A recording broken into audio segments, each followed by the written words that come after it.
ওং নমো ভগবতে বাসুদেবায়। জয় শ্রীকৃষ্ণ। রাধে রাধে। বন্ধুগণ, মহাশিবরাত্রির পূর্বে ফাল্গুন মাসে যে একাদশী পড়ে তাকে বলা হয় বিজয়া একাদশী। ফাল্গুন মাসের একটি গুরুত্বপূর্ণ ও অন্যতম তিথি হল এই বিজয়া একাদশী তিথিটি। ভগবান শ্রী বিষ্ণুর উদ্দেশ্যে এই একাদশী তিথি পালন করা হয়। মানা হয়ে থাকে এই বিজয়া একাদশী যারা পালন করেন তারা ভগবান শ্রী বিষ্ণুর কৃপাতে সমস্ত কাজে বিজয়ী হয়। তাই বন্ধুরা, যদি সম্ভব হয় তাহলে অবশ্যই এই ফাল্গুন মাসের বিজয়া একাদশী পালন করার চেষ্টা করুন। যদি আপনি বিজয়া একাদশী পালন নাও করতে পারেন তাহলে অবশ্যই এই দিন শ্রী বিষ্ণুর উদ্দেশ্যে একটি ঘিয়ের প্রদীপ প্রজ্বলন করুন ও এই একাদশীর ব্রতকথাটি একবার হলেও শ্রবণ করুন। এতেও এই বিজয়া একাদশীর পূর্ণ ফল অনেকাংশে লাভ করা যায়।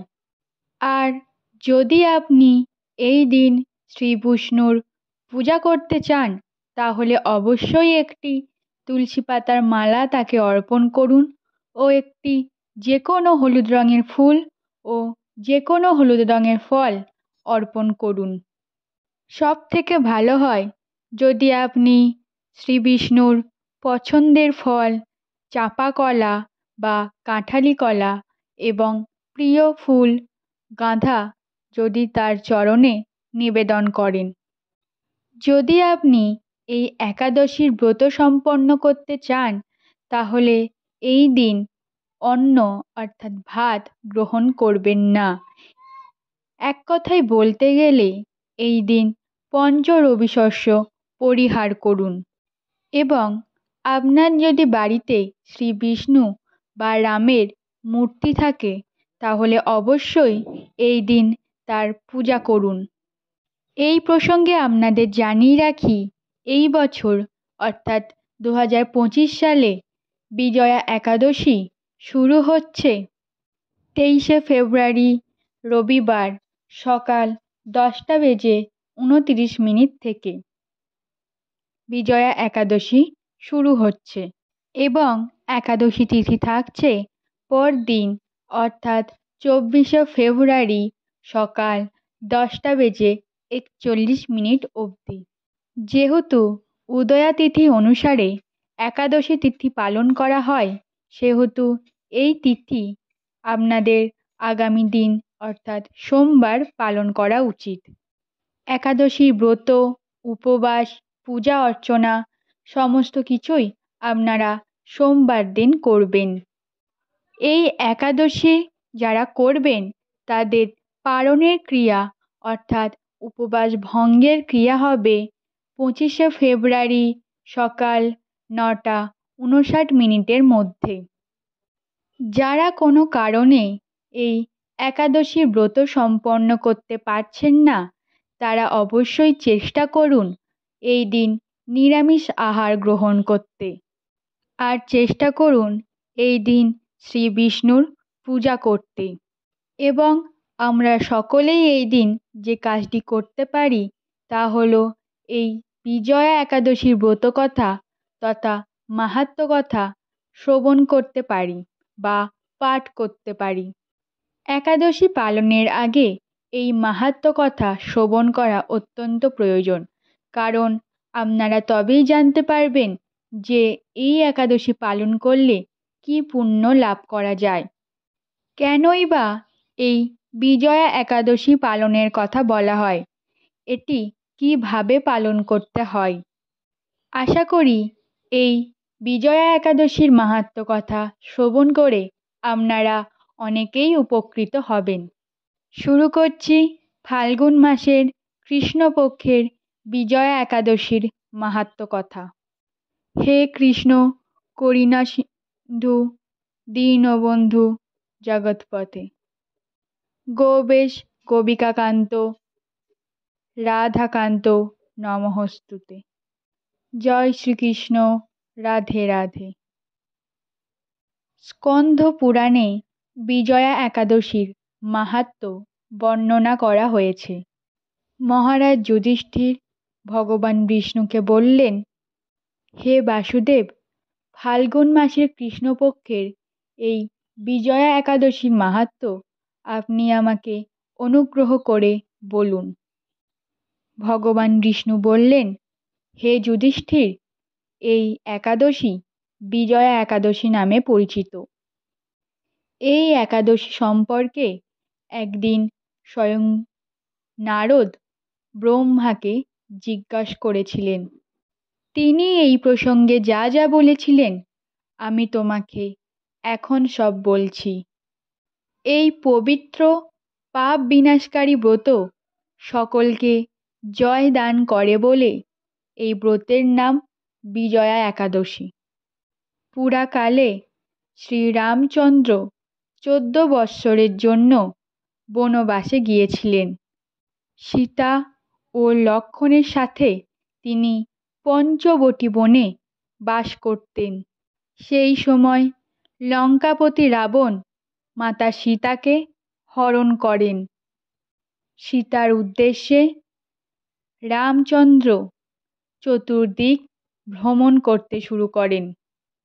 তখন জটায়ুর সাথে রামচন্দ্রের দেখা হয় এবং জটায়ু রামচন্দ্রকে রাবণের সীতাহরণের সমস্ত বৃত্তান্ত রামকে জানায় এবং সেই মৃতপ্রায় অবস্থায় থাকা জটায়ু মৃত্যুবরণ করেন। এরপর সীতা উদ্ধারের উদ্দেশ্যে তিনি বানররাজ সুগ্রীবের সাথে বন্ধুত্ব করেন। রামের আশীর্বাদ নিয়ে হনুমান লঙ্কায় গমন করেন। সেখানে অশোক বনে থাকা মাতা সীতার সঙ্গে হনুমান সাক্ষাৎ করে তাকে রামের প্রদত্ত অঙ্গুরীয় অর্থাৎ আংটিটি দেন। তারপর হনুমান রামচন্দ্রের কাছে এসে লঙ্কায় ঘটে যাওয়া সমস্ত কথা ব্যক্ত করেন। তারপর সুগ্রীবের পরামর্শে রামচন্দ্র সমুদ্র তীরে যান। সেখানে সমুদ্রের এত গভীর জল দেখে তিনি লক্ষ্মণকে জিজ্ঞাসা করেন, হে লক্ষ্মণ, এই সমুদ্র কিভাবে পার করা যায়? তারপর লক্ষ্মণ বললেন, হে আদিদেব সর্বজ্ঞাতা, আপনি তো সবই জানেন, আমি কীই বা উপদেশ দেব? তবে বকতাল্লব্য নামক এক মুনিবর এই সমুদ্র তীরে বাস করেন। এখান থেকে 4 মাইল দূরে তার আশ্রম। হে রাঘব, আপনি সেই মুনিবরকে এই বাধা পেরোনোর উপায় জিজ্ঞাসা করুন। তারপর রামচন্দ্র লক্ষ্মণের কথা মেনে সেই মুনিবরের আশ্রমে উপনীত হলেন। তারপর রামচন্দ্র সেই মুনিবরকে প্রণাম করেন এবং মুনিবর তার জ্ঞান অনুযায়ী বুঝতে পারেন তিনি পুরাণ পুরুষ। তারপর মুনিবর জিজ্ঞাসা করেন, হে রামচন্দ্র, আপনি কী কারণে আমার কাছে এসেছেন? তারপর রামচন্দ্র বললেন, হে মুনিবর, আপনার কৃপায় আমি সৈন্য নিয়ে এই সমুদ্র তীরে এসেছি। রাক্ষসরাজের লঙ্কা বিজয়ী হওয়ার আমাদের প্রধান উদ্দেশ্য, যার জন্য এই গভীর সমুদ্র আমরা পার করতে পারি তার উপায় জানার জন্যই আপনার কাছে আমরা কৃপা প্রার্থনা করি। মুনিবর প্রসন্ন চিত্তে পদ্মলোচন শ্রী রামকৃষ্ণকে বললেন, আপনার এই কার্যসিদ্ধির জন্য যে ব্রত করণীয় তা হল ফাল্গুন মাসের কৃষ্ণপক্ষের বিজয়া নামক একাদশী পালন করে আপনি সৈন্য নিয়ে সমুদ্রে যাত্রা করতে পারবেন। এই ব্রতের বিধি শ্রবণ করুন এবং দশমীর দিন সোনা, রূপা, তামা বা মাটির কলস সংগ্রহ করুন এবং তাতে জল ও আম পাতা দিয়ে সোনার শ্রী বিষ্ণুর মূর্তি অর্পণ করুন। একাদশীর দিন যথাবিধি ব্রহ্ম মুহূর্তে প্রাতঃস্নান করে কলসের গলায় ফুলের মালা পরিয়ে উপযুক্ত স্থানে নারকেল ও গোবাক দিয়ে পূজা করিবেন। এরপর গন্ধ, পুষ্প, ধূপ, নৈবেদ্য, দীপ ইত্যাদি দিয়ে পূজা করুন। পূজার শেষে হরিকথা নাম জপ করে সারা দিন জ্ঞাপন করুন। রাত্রে জাগরণ করে অখণ্ড ঘিয়ের প্রদীপ প্রজ্বলন রাখিবেন। তারপর দ্বাদশীর দিন বিসর্জনের জন্য কোনো নদী, সরোবর বা সমুদ্রের কাছে গিয়ে সঠিক বিধি ও পূজা করে তা বিসর্জন করিবেন এবং ওই মূর্তিটি বেদজ্ঞ ব্রাহ্মণকে দান করিবেন। এই ব্রতের প্রভাবে নিশ্চয়ই আপনি বিজয়ী হবেন। তারপর ব্রহ্মা বললেন, হে নারদ, ঋষির কথা শুনে রামচন্দ্র এগুলি করে বিজয়ী লাভ করেছিলেন। সীতা প্রাপ্তি, লঙ্কা জয়, রাবণ বধের মাধ্যমে। তাই যথাবিধি যারা এই ব্রত পালন করবেন তাদের এ জীবনে বিজয়ী লাভ ও পরজন্মে অক্ষত সুখ নিশ্চিত হবে। এই বলে শ্রীকৃষ্ণ এই বিজয়া একাদশীর মাহাত্ম্য ও ব্রতকথা সমাপ্ত করিলেন। আশা করি বন্ধুরা এই বিজয়া একাদশীর ব্রতকথা শ্রবণ করে আপনাদের ভালো লেগেছে। সকলে ভালো থাকুন, সুস্থ থাকুন, এই বলে আজকের ভিডিওটি শেষ করলাম। জয় শ্রীকৃষ্ণ। ওং নমঃ শিবায়।